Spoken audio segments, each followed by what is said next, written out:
Hello, my name is Steve Hermann, and I'm the author of Mediumship Mastery, the Ultimate Guide, and this is my book on mediumship development, mediumship training, and it's available on Amazon. And the whole purpose of this YouTube channel, it's all about mediumship training. It's all about mediumship development. So if you're interested in that, if you're studying mediumship, if you work as a medium, please subscribe to this YouTube channel. Please comment below, watch my videos, comment, ask questions. I'm really into the teaching aspect, and I'm really into helping people, helping those of you who might work as professional mediums, but those of you who are students of mediumship, regardless of level of experience. And I'm going to talk a little bit about billets today. And billets are pretty neat when you get into them. I love billets. Sometimes you go to a spiritualist church and they'll work with billets. And what is a billet is probably the first thing that you're going to ask if you don't know what it is. And that's typically it's a small sheet of paper, and you fold it, and on one side you write some type. You could put a number or some type of image or your initials, something to identify it with, so you know that it belongs to you. And what do you do on the inside? Well, this one's blank. But if we're going to work with billets, I might write a question addressed to the spirit world that I wanted answered.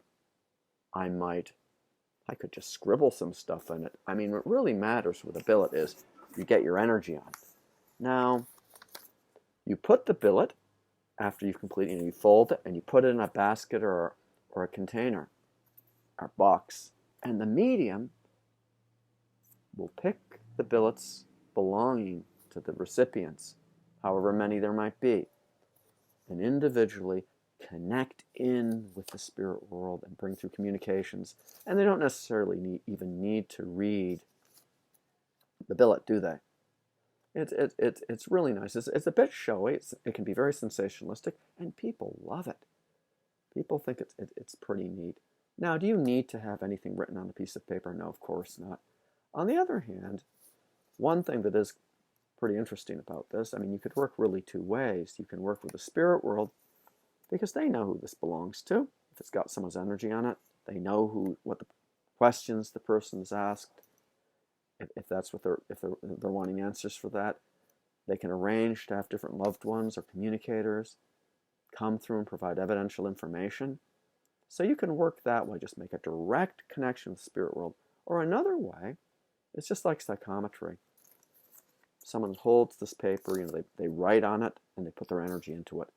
So someone who's sensitive can tune into that energy, and they could get some mundane information about the person, the recipient, the individual who filled out the billet. I use billets a lot when it comes to teaching classes. Psychometry as well. They're both very, very, very good teaching tools. I remember people who used to go to the Arthur Findlay College going back 30 years ago, so used to always say, oh, they had us do ribbons. So, you have different people with a ribbon, and kind of just like psychometry, the same kind of idea. Sometimes people do flower clairsentience, which is a bit of a different approach, but really the same idea. So, billets, of course, you can write all these questions, and there's a lot of ways you can do this. The big thing is you connect with the spirit world as a medium. You raise your vibration, and you make a direct connection, and the information will just be presented to you. Rapid fire, like a machine gun. We don't need to ask questions as mediums. We don't need to, oh, why am I seeing the letter M around you? Do you know someone named Mary? You don't need to ask questions. You just want to get it directly. So you get the information, and generally speaking, especially if you're in a class situation, you're going to get feedback from the individual you're working with, which is really, really important, the feedback, because that way you can assess what you're doing. And plus, the helpers, the spirit team that's working with you, the specialists in the spirit world, they can also assess and make adjustments with how they're working with you. Keep in mind that your spirit team, they are also learning how to work with you as a medium, which is pretty neat. Now, I can tell you, there's a lot of ways you can do hokey, fraudulent, fake billets as well. I remember there was this one spiritualist church, And they used to do billets. I mean, on a Wednesday night, they'd do it on a Sunday night. And they would blindfold the medium and make it into a big show. You know, you tape over the eyes, then you put this blindfold on. And they would have people, I kid you not, write the names of 3 loved ones on the billet. Can you imagine that? And then, you know, a question or two. You might as well just put your social security number on as well for your first, middle, and last name.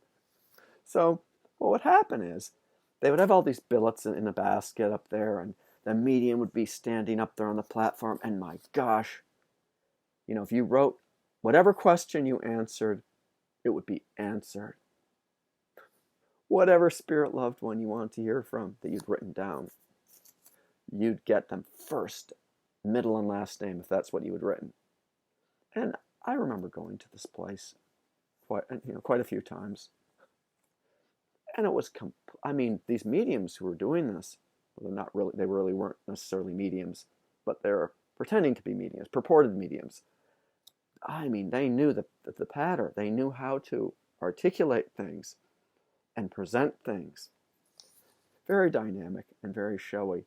So, you know, you're waving one billet, and with your other hand, you're able to look down and read the other. But wait, you've got that blindfold on. So at this particular place, I mean, the way they did it is they'd have a little light there on the lectern, and they'd turn it on. And I know this one medium, I knew she went there once to a service, and the light wouldn't work. So they couldn't do the billet part of the service till they got the light working. Why? Because, well, you have the light on, you can kind of see through, and of course you can read what's going on.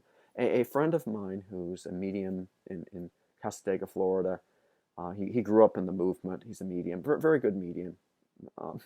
But some of his older relatives who were involved in spiritualism used to do billets. And one of them used to have a mug of coffee up there on the platform. And then they could read the reflection of the billet in the coffee, you know, and be able to see what it was and all this, and make up some message for these poor people who believed they were really doing genuine mediumship. So this type of thing is very, very, very hokey. Now, at that one place I was describing, well, obviously they have all this information about the person so they can read it. And you see this a lot, and people don't even question it. They just fall for it because they don't know any better. That's why the education is really, really important. But in places like that, what they do is they take the billets and they'll keep them. Now, you can just imagine if you went to a place like this for years, you know, pretty much just about every week, once or twice, they would have a lot of information on you after a couple of months. And of course, what they do with that is they share it with other mediums, and they use it to give you false information. So you always want to question the spirit world, and you want to question the mediums, you want to test the mediums, you want to test the spirit world. Don't let yourself be gullible, but work with the spirit world. And it's something, if you're running a development group, think about working with billets. It's really fun. All you need is some sheets of paper. You know, you cut them up into little squares, and you have people, you can write a question, and it's very good for novices, and I guarantee they're going to get some good feedback, good, sufficient results that will take place. So thank you so much for watching this video. Please subscribe to my YouTube channel. If you have any questions, please feel free to ask, and God bless each and every one of you.